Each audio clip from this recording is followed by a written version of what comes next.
اسرائیل غزہ میں اب تک لاکھوں لوگوں کو شہید کر چکا ہے، جس میں بچے، بوڑھے اور عورتیں بھی شامل ہیں، لیکن آخرکار اسرائیل اتنا ظلم کر کیوں رہا ہے؟ درحقیقت یہودیوں کی ہولی کتاب تورات میں لکھا ہوا ہے کہ ایک دن حضرت یعقوب علیہ السلام، جنہیں یہود کے انسیسٹر بھی سمجھا جاتا ہے اور جنہیں اسرائیل کے نام سے بھی جانا جاتا ہے، فلسطین کے علاقے میں سفر کر رہے تھے، اور اس سفر کے دوران وہ ایک رات قیام کرنے کے لیے پتھر پر سر رکھ کر سو گئے، اور انہوں نے خواب میں دیکھا کہ جس پتھر پر انہوں نے سر رکھا ہے اس پتھر سے آسمان کی طرف ایک لیڈر ہے، سیڑھیاں، جہاں سے بہت تیزی کے ساتھ فرشتے اوپر اور نیچے جا رہے ہیں۔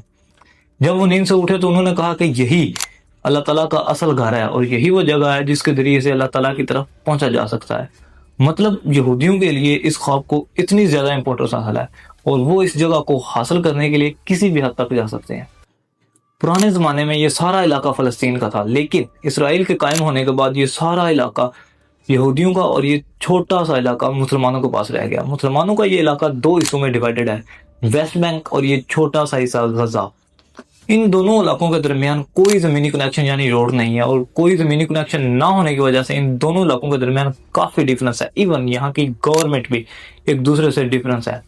ویسٹ بینک جہاں پہ PLO گورنمنٹ کرتی ہے، اور غزہ جہاں پہ حماس کی حکومت ہے جسے بہت ہی اسٹرکٹ گورنمنٹ سمجھا جاتا ہے۔ اسرائیل کا یہ مسئلہ پچھلے 75 سال سے چلتا آ رہا ہے، اور پچھلے 75 سال سے تمام مسلم کنٹریز کا ایک ہی opinion ہے کہ جب تک فلسطین کو اس کا حق نہیں ملتا تب تک اسرائیل کو ایکسیپٹ نہیں کیا جا سکتا۔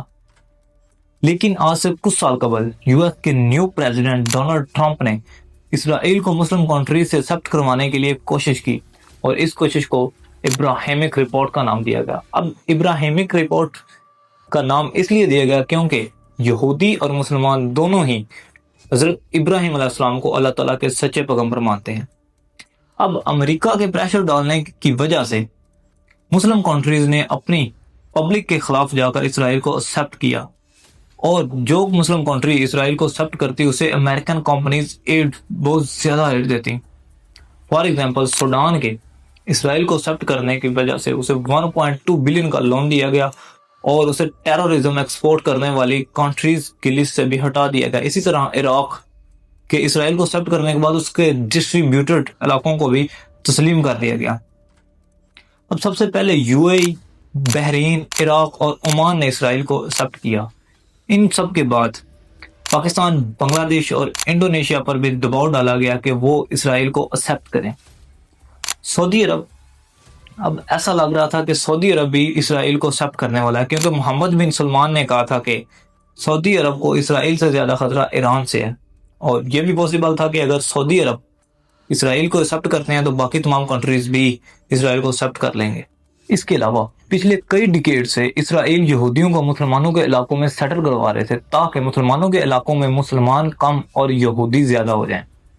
اب ان کی اس حرکت کو UN میں بار بار انلیگل قرار دیا گیا، لیکن اس چھوٹے سے اسرائیل کو کوئی نہیں روک سکا، اور اب ایسا لگ رہا تھا کہ اسرائیل یہ 75 سال کی جنگ جیت جائے گا اور فلسطین کا قصہ ہمیشہ کے لیے ختم ہو جائے گا۔ آخرکار آج سے ایک سال قبل حماس نے اسرائیل پر اٹیک کیا اور ان کے 1130 لوگوں کو قتل کیا اور 50 لوگوں کو ہوسٹیج بنا کر واپس غزہ لے آئے۔ اس اٹیک کے دوران انہوں نے 24 کلومیٹر راؤنڈ اباؤٹ 24 کلومیٹر پر قبضہ کیا، جو کہ اس وقت اسرائیل کے لحاظ سے بہت بڑا علاقہ تھا۔ اب اس حملے کے بعد پوری دنیا میں یہ نیوز پھیل گئی کہ حماس نے اسرائیل پر ایک ٹیررزم اٹیک کیا ہے اور بہت سے سویلین بچوں اور عورتوں پر ظلم کیا۔ لیکن اس حملے کے کچھ ہی دیر بعد حماس کے لیڈر نے یہ ایکسیپٹ بھی کیا کہ ان کے سولجر سے اس حملے کے دوران کچھ غلطیاں ضرور ہوئی ہیں۔ اب پوری دنیا کی نظریں اسرائیل پر تھی کہ وہ اب اس کا کیا رسپانس دیں گے۔ اسرائیل کے پریزیڈنٹ بینجامن نیتن یاہو نے ٹیلی ویژن پر آ کر اعلان کیا کہ اب ہم غزہ کا وہ حال کریں گے جو کسی نے خواب میں بھی نہیں سوچا ہوگا۔ سب سے پہلے انہوں نے غزہ کی طرف تمام سپلائیز کو بند کر دیا، مطلب فوڈ، کھانا پینا اور بجلی، تمام سپلائیز کو ختم کر دیا، اور کچھ ہی عرصے میں وہ سارا علاقہ واپس لے لیا حماس سے جس پر حماس نے قبضہ کیا ہوا تھا۔ اور ایک انٹرویو کے دوران اسرائیل کے منسٹر نے کہا کہ ہماری لڑائی تو جانوروں سے ہے، انسانوں سے نہیں، اور اس نے اپنے سولجر سے بھی یہی کہا کہ تم ان کے ساتھ جیسا چاہے سلوک کرو کیونکہ یہ سب تو جانور ہے۔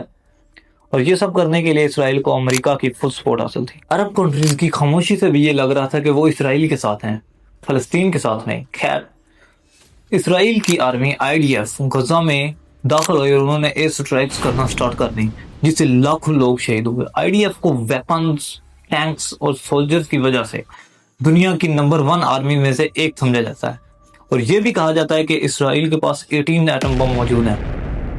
اس کے علاوہ اسرائیل کی انٹیلیجنس ایجنسی موساد، جسے دنیا کی نمبر 1 سپائی ایجنسی میں سے ایک سمجھا جاتا ہے، with 7,000 ایجنٹس۔ اب کوشچن یہاں یہ ہے کہ اگر موساد اتنی ہی طاقتور ہے تو اسے حماس کے اتنے بڑے حملے کا کیسے علم نہیں ہوا؟ اب یہاں مختلف لوگوں کی مختلف رائے ہیں۔ کچھ لوگوں کا کہنا ہے کہ حماس اسرائیل کے ساتھ ملا ہوا ہے اور یہ بہت بڑی کانسپیریسی کا حصہ ہے۔ مطلب حماس نے کیا سوچا تھا؟ اگر وہ اتنا بڑا حملہ کرے گا تو اسرائیل کا رسپانس کیا ہوگا؟ خیر، اسرائیل کی آرمی غزہ میں داخل ہوئی اور اس نے لاکھوں لوگوں کو شہید کرنا شروع کر دیا۔ غزہ کے 3 مین سٹی ہیں، غزہ، خان یونس اور رفح۔ سب سے پہلے اسرائیل نے ان تینوں کے درمیان کنیکشن کو توڑ دیا، اور اسرائیل کی ایئر سٹرائکس نے فلسطین کے ہسپتالوں کو تیزی سے ٹارگٹ کرنا سٹارٹ کر دیا۔ اب اسرائیل پوری دنیا کے سامنے یہ ظلم کر رہا تھا، لیکن کوئی بھی ملک اس کو روکنے کی کوشش نہیں کر رہا تھا۔ UN میں بار بار کچھ کنٹریز اس کے خلاف ریزولوشن پیش کرتے ہیں، لیکن جو کنٹری بھی یہ ریزولوشن پیش کرتی اسے امریکہ ویٹو کر کے ختم کر دیتا۔ مطلب اسرائیل کے سپورٹر جو تھے، جیسے امریکہ، USA، UN وغیرہ کنٹریز اسے فل سپورٹ کر رہی تھی، لیکن فلسطین کے سپورٹر جو کہ سب سے زیادہ عرب ممالک کا بنتا تھا، وہ بالکل خاموش تھے۔ ایون وہ عرب ممالک جو اس سے پہلے اسرائیل کے ساتھ جنگیں لڑ چکے ہیں اور بڑی بے شرمی سے آ چکے ہیں، وہ بھی اس پر بالکل خاموش تھے اور انہوں نے کوئی ایکشن نہیں لیا۔ اب جب عرب ممالک میں سے کوئی بھی اسرائیل کے خلاف کوئی ایکشن نہیں لے رہا تھا تو مسلم ممالک کی عوام نے خود ہی ایکشن لیا اور اسرائیل کے خلاف پروٹیسٹ کرنا سٹارٹ کر دیے۔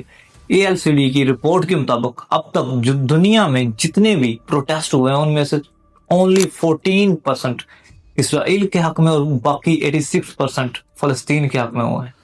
اس کے علاوہ مسلم کنٹریز میں مسلمانوں نے پروٹیسٹ کے ساتھ ساتھ ایک اور ایکشن بھی لیا۔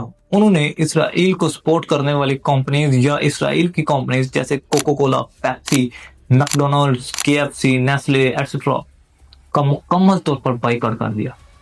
پہل تو اس بائیکاٹ سے اسرائیل کمپنیز کو تھوڑا بہت فرق پڑا، ان کے شیئرز بھی لو ہوئے، لیکن کچھ عرصے کے بعد ہر چیز نارملائز ہو گئی۔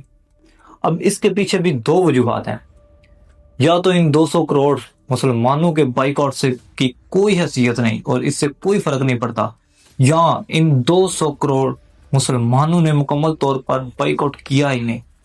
7 اکتوبر کے حملے کے بعد جس کنٹری نے اسرائیل کو اب تک ٹینشن میں رکھا ہوا ہے وہ ہے ایران، پرشین، جس کی وجہ سے اسرائیل نے ایران کے کیپٹل دمشق پر حملہ کر دیا، جس کا ایران نے فل رسپانس دیا۔ لیکن اب جب اسرائیل اتنی آسانی سے جنگ جیت رہا تھا تو اس نے ایران کو بیچ میں کیوں گھسیٹا؟ اس کی بھی 2 وجوہات ہیں۔ نمبر 1، یا تو اسرائیل یہ چاہتا تھا کہ ایران کو جنگ میں گھسیٹا جائے اور اس کی گورنمنٹ کو کمزور کر دیا جائے۔ نمبر 2، اسرائیل کی 3 مین پورٹس ہیں جس کے ذریعے وہ تمام کنٹریز کے ساتھ ٹریڈ کر رہا ہے۔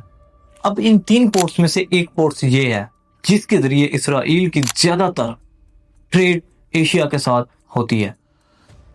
اب فلسطین پر ظلم کرنے کے بعد یمن نے ایران کی سپورٹ کے ساتھ اس پورٹ کی 85% ٹریڈ کو نقصان پہنچایا۔ اسرائیل جو کہ جس کو صرف اتنا ٹائم لگتا تھا ایشیا تک پہنچنے کے لیے، اب ایشیا سے اس کی ٹریڈ کو پہنچنے کے لیے اس پورے افریقہ کو سرکل کر کر پہنچنا پڑتا تھا، جس کی وجہ سے اسرائیل کو اکانومکلی بہت نقصان ہوا۔ اب شاید ان تمام وجوہات سے تنگ آ کر اسرائیل نے ایران پر حملہ کر دیا۔ ایک انٹرویو کے دوران اسرائیل کے پریزیڈنٹ بینجامن نیتن یاہو سے پوچھا گیا، 3 threats: ایران، لیکن اب جب پوری دنیا اسرائیل کو ایکسپٹ کرنے کی طرف جا رہی تھی تو ایران اکیلا کیوں دوسری طرف جا رہا تھا؟ Let's talk about Iran. Subscribe